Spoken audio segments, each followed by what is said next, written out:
Good morning, it's Saturday, March the 27th, back in the Reading Nook. It's an overcast day, but for the moment, dry enough for me to do some more unboxing and drink tea. What I've got is this parcel from Amazon. I've already pulled out one thing from it today, so I'm going to pull out another, which is this. This is Major Eazy, the Italian campaign by Alan Hebden and Carlos Ezequera. It is a graphic novel. It's published by, or rather, it's not a graphic novel. It's a collection of comic book strips, published by Rebellion as part of their Treasury of British Comics.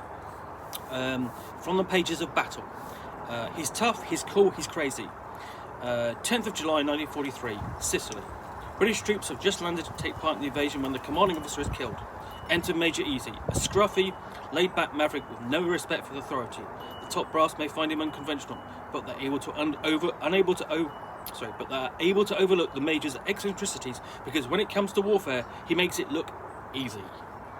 Co-created by 2000 AD legend Carlos Ezequera and battle stalwart Alan Hebden, this action-packed collection follows Major Eazy's exploits through Italy during the final years of World War II. Now, the thing is, when it comes to British comics, the one major title that everyone thinks of is 2000 AD. Okay, it's been going for sort of like 40 years. It's incredibly popular. It's spawned great characters like Judge Dredd, Strontium Dog, Rogue Trooper, and so on. And hundreds of stories have been written for all of those characters and others. But the interesting thing is that there were comics before, British comics before 2000 AD that catered to some of the same market. 2000 AD came along at a point when Star Wars was released. It was a major science fiction comic. And it basically rode the wave of Star Wars, but at the same time delivered some fantastic stories, some biting satire in places. And the other thing is that it was a reaction in part to the comics which had come before it. Because a lot of the comics of the early 70s were violent and bloody and you know, written for teens, and the sort of stuff that teens would read, but when the adults looked at them, they went, "Oh no, we don't want you reading that." And, you know, such that some of them would be would be talked about in Parliament. So you have things like Hook, which was about the giant shark, or basically predator of the seas with a giant, basically, hook in its jaw. And so on. So a lot of the comics would be influenced by the movies of the time. So Hook, obviously, Jaws. There's comics that will be influenced by Dirty Harry movies as well. And this one is influenced by James Coburn's character in one of the movies he was in. I can't remember which one. But as you can see, yeah, James Coburn, if you've seen any of his movies. And the other thing that you had at the time, and it would sort of basically wane quite a bit by you get to late 70s and then in the early 80s, you had comics which were about World War II. So action and battle, and this is one of them, where there will be stories of heroism and action in World War II. In general, the Nazis are always the bad guys, the Brits and the Americans the good guys, and so on.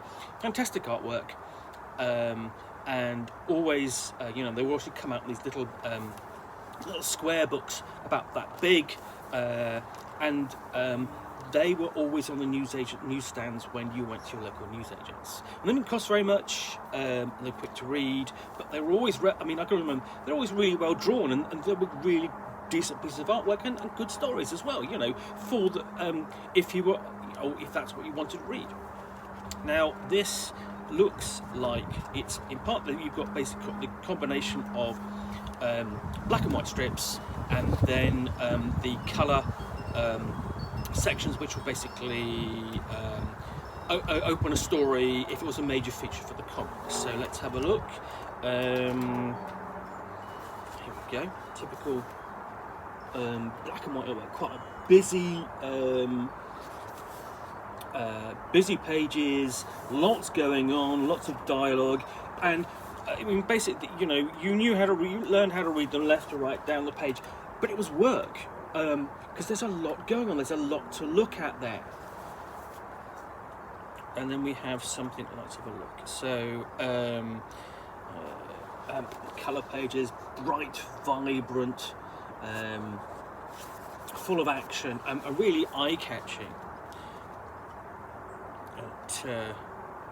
So yeah, these are, I mean, basically Battle is one of the comics that was being published in the early 70s before the advent of 2000 AD, and would have been not necessarily one of the comics that would have been subject to the basically, I say moral basically the moral panic about comics at the time, but probably a little bit. I think I would always say I'm not an expert on the period, but still, what this means, there's an awful lot of comics from back in that period which are still great stories, and they've not been in print for 40 years and more. So they've all been difficult to get hold of and difficult to find. But with the Treasury of British Comics, what's happening is that Rebellion has got those all in its library, and it's making them available again. So it's a lot of these for me. I don't remember a lot of them because essentially I was a little bit young to be reading something like Battle.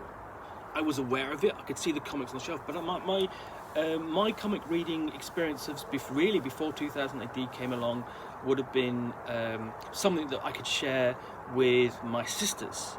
So it was Beano and the Dandy, and then Star Wars comic as well, because when the Star Wars comic came along, and Marvel UK was putting that out in a weekly in this sort of like this large format, essentially the large comic format that we do in the UK, whereas the US does sort of like the digest, sort of like the standard Marvel size comics.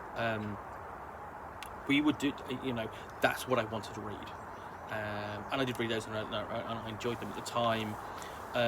So yeah, I was getting my fill of comics from this period, and I always liked them.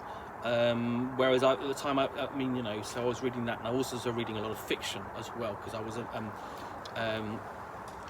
avaricious reader. I would read a lot.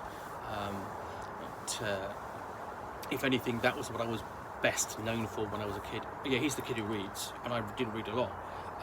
So I never got to read a lot of these, but I probably would have enjoyed them if I did. But I wasn't necessarily allowed access to them. I didn't have the pocket money to buy them.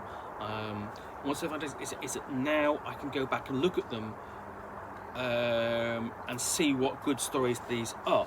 So yeah, I mean, I love it's going to be interesting to see this. You can see this style, where basically the Carlos Ezquerra artwork, and it's the thing is, obviously, it's most reminiscent of is the stuff he would later do for 2000 AD, and of course, Strontium Dog. And obviously, he would draw a huge range of characters, but Strontium Dog is perhaps the best thing that he is known for. I mean, obviously, he did Judge Dredd as well, but yeah, Strontium Dog's the best thing he is known for. So.